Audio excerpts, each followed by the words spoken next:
Hey everyone, welcome to the channel. And if you're watching right now, chances are you're already 30 and nag-iisip ka or you are leaning into becoming a graphic designer.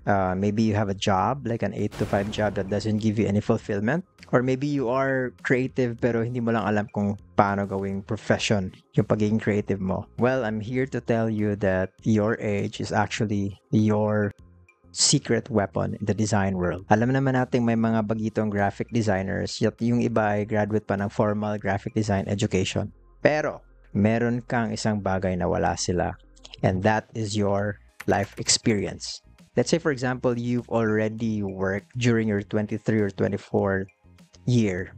And then now that you're 30, you want to become a graphic designer. See that 6 or 7 years of working, that's already your maturity in the workforce or in the operations. And by maturity, I mean you know how to communicate, you know how to deal with stress, you know how the things work around o yung mga bagay-bagay kung paano sila mag-move around in the workplace or in the operations itself. And that's one thing that these young designers don't have: life experience. Today, we are going to cover 5 essential steps to kickstart your graphic design journey even when you are 30 years old. We'll talk about why your age is an advantage, what software you actually need to learn, how to choose the right education path, setting realistic goals that work with your busy life, and building a portfolio that gets you hired kahit wala ka pang formal na graphic design experience. And by the end of this video, meron na tayong klarong roadmap on how you can definitely start your graphic design journey. So, grab a pen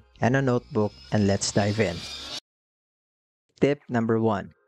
Age is your advantage. Sabi ko nga sa intro kanina, age is your advantage. Huwag kang maniwala sa mga taong sasabihan ka na, you're too old to shift into a new career because you're 30. Well, too bad for them. That's good for you. In the graphic design space kasi, age doesn't really matter and clients would really prefer output na may quality over your age. And in connection to this, again, talking about age, let's say again you've been working since 23 or 24, you already have that office experience or that work experience. So alam mo na yung mga work around inside the office, yung mga office drama, mga politics. So kahit nasabihan ka ng word na corporate or user-friendly, alam mo na kung anong ibig sabihin nun. And that's one advantage of being 30. Another one is your communication skills. Guys, eto, real talk. Mostly kasi sa mga graphic designers nakakilala ko few years ago or even right now, yung mga kakilala ko within the circle here in the local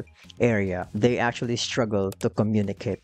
But they actually do pretty well in their work. It's just that when you let them explain something on their work, medyo rough yan nga area sa kanila. So, I think around 70% or maybe 60% of graphic designers struggle to communicate effectively, but they do designs pretty well. That's the one thing. And since you already have that work experience prior, guys, ang kagandahan yan is pwede kang makipag-usap for, that confidence ba.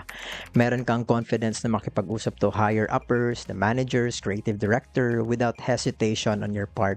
Basta work-related lang. And also, you tend to know the demographics in the work. Like for example, alam mo kung bakit yung mga girls gusto ng ganitong lipstick, yung ibang girls ganitong lipstick ang gusto, or yung mga boys bakit gusto nila ng ganitong looks, yung ibang boys ganitong looks, yung ibang boys bakit gusto nilang mag-gym, yung iba bakit gusto nilang running, mga ganong demographics. You tend to understand that with the experience that you had in your prior years of working.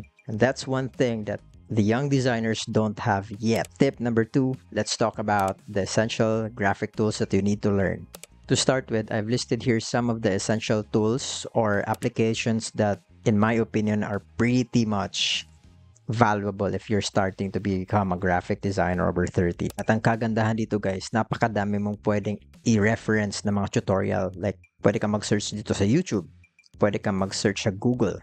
Back in 2015, when I was starting to learn Photoshop, I think that was CS6 or CS5, all this information are scarce. Ang hirap nilang hanapin. Like, for example, we are looking into a certain tutorial on how to remove something in Photoshop. Hindi pa siya available, guys. Unlike now, the information is really vast and you just type in Google or in YouTube, lalabas na lahat ng mga suggestion and mga related na mga tutorials sa hinahanap mong tutorial. But for starters, around 30, I would definitely suggest using online platforms like Canva, Kibble, spending at least 30 minutes to an hour a day in like 2 week span would definitely make you something after. I would suggest one application lang muna ang i-focus mo, and then after 2 weeks, begin adding one to two application would work okay. But for me, one application, 1 hour every day of tutorial, or just reading something to be applied soon on that application would definitely work best. And I would like to highlight that walang naging professional graphic designer overnight or in 1 week span. Lahat ng mga taong nalalaman mong mga expert in graphic design took years and years of experience before sila dumating kung saan sila ngayon. Okay, for tip number 3, this is more on the tutorial part. We will call this online graphic tutorials or courses. Saan mo ba sila pwedeng mahanap? Number 1, YouTube. This is the most accessible open platform na free. Napakadaming pwede mong i-source, napakadaming channels na nagbibigay ng mga tutorial on certain apps like Photoshop, Illustrator, Canva, at may mga online courses din like Coursera, Udemy, Skillshare. Those are the sites na may mga iba silang program na free, but I think most of the courses are like membership. Kailangan mo magbayad a certain amount ng membership for you to access the courses. But again, this is a win-win because I have like a friend who is now like a UX UI designer. Back in the day, he was an IT graduate, but he took courses during the pandemic sa Udemy. And then right now, he is a UX UI designer. Napakagaling. Aside from that, guys, may highlight ako mga channel, and these channels actually helped me back in mga 2021 when I was starting to dig more about Creative Cloud use. So the first channel would be The Future. This is Chris Do's channel. He's founder of the agency called The Blind. And if you don't know him, I would suggest take a search on who this person is. And then another one would be Flux, or a channel name, Yes, I Am a Designer. Pwede din Satori Graphics. And then aside from online sources like YouTube or mga online courses sa Udemy, pwede ka rin mag-attend ng mga bootcamps na available sa inyong area or mga creative gathering. And it's good to have this kind of thing na mag-attend ka because some of these speakers are actually established na in the creative industry, and looking at these speakers, knowing what they do, who they are, you begin to touch base on their style, which is pwede mo ring ma-apply sa iyong mga designs when you are using it moving forward sa iyong graphic design journey. And again, ang kagandahan dito, if you are taking these online courses, mapa YouTube man or mapa premium sites like Udemy, Skillshare, is you don't need to go like a 4-year program. It would actually take you months, just months, guys, for you to master a certain app. And then, boom, pwede ka na gumawa ng portfolio. Tip number 4 is actually setting realistic goals for your busy schedule. Now, we need to do something like a realistic 90-day table is pretty much possible and realistic in my opinion. The first 1 to 2 weeks is all about concepts, readings, just listening. You can actually play something in YouTube and you just listen, okay? And I would suggest going deep with principles of design like the typography, the colors, the balance. Madami kang malalaman, guys, when you tend to listen and absorb it. The next 3 to 6 weeks is actually application for you. So eto na, magbibigay ka ng test for yourself. Like for example, okay, on the 3 to 6 weeks, gagawa ko ng posters, gagawa ko ng business cards, gagawa ko ng flyer, gagawa ko ng brochure. Now, you need to be realistic with your deadline because practicing yourself in this phase. Kaya mo bang gawin ang trifold brochure in 2 days? Kaya mo bang gawin yung poster in 3 days? Mga ganon. And once you are able to master it, the flow, you just have to do the reps, repetition. And here comes week 7 to 10. So week 7 to 10, gagawa ka ng different na mga original na mga deliverable. Okay, this week gagawa ko ng puro lang poster. The next week gagawa ko puro logos. the next week gagawa ko puro digital ads or digital banners, Facebook, Instagram, mga ganun. And that phase, you are gaining familiarity of the sizes, of your workflow, saan ka mas mabilis, saan yung mga areas na pwede mong pang i-improve na medyo slow ka sa tingin mo. And with that, you can now assess kung ano ang gagawin mo to improve your workflow. Week 11 to 12, which is pwede ka nang mag-accept na mga paid works kahit na magagaan at kahit na medyo low cost lang na paid works is okay for you to start. The main rule here in tip number 4 is actually to be consistent at what you do. You keep doing the reps until such time you are able to master the workflow, the application, the how you navigate the system. And most of all, guys, you need to be patient with this process kasi again, as I mentioned in the previous phase or in the previous step, na walang naging isang pro designer overnight or in like 1 week span. Lahat ng mga pro designers na kilala nyo or nalalaman nyo in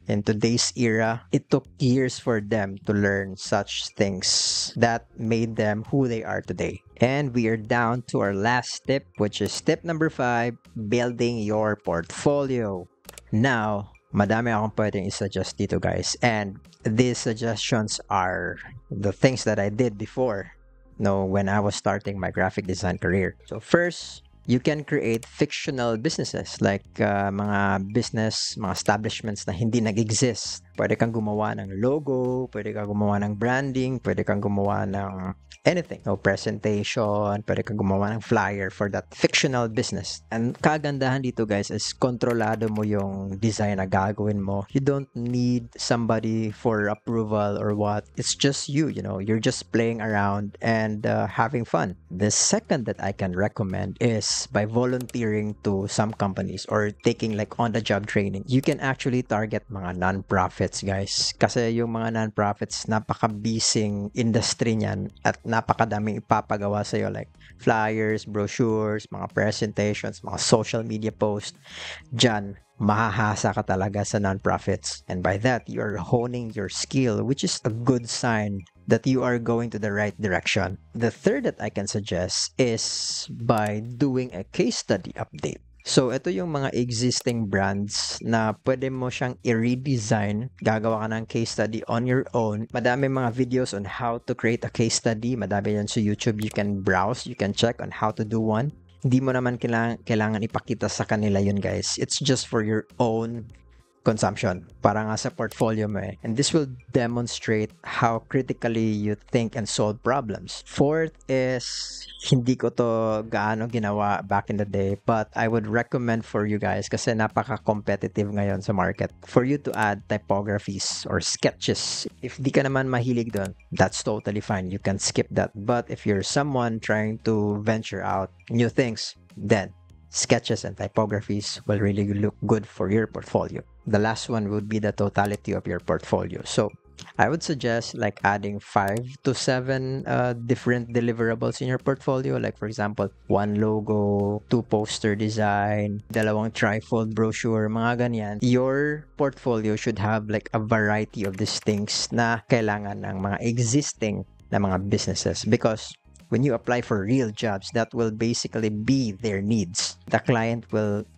demand for that kind of output, which can be seen in your portfolio. And don't worry, guys, na madaming website ang nag-o-offer na mga reference sa'yo. Behance would be one. Dribbble. Pwede ka rin mag-browse through Google. Napakadami dyan. And if you're out of ideas, you can jump into Pinterest. And Pinterest, again, up until this day, is one of my main go-to if I'm out of ideas. Works every time, guys. Napaka-solid ng Pinterest. The main point or the main takeaway is for you to demonstrate what you can do, how professional you are in delivering or making those things in your portfolio, and not focusing on the specs and the trend on how you did it, because you are trying to prove that you can deliver.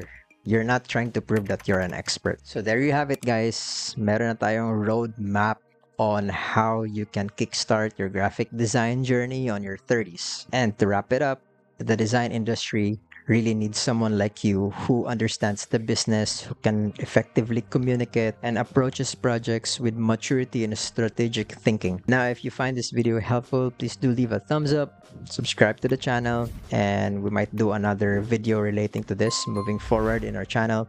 And I'm gonna see you guys in the next one. Peace out.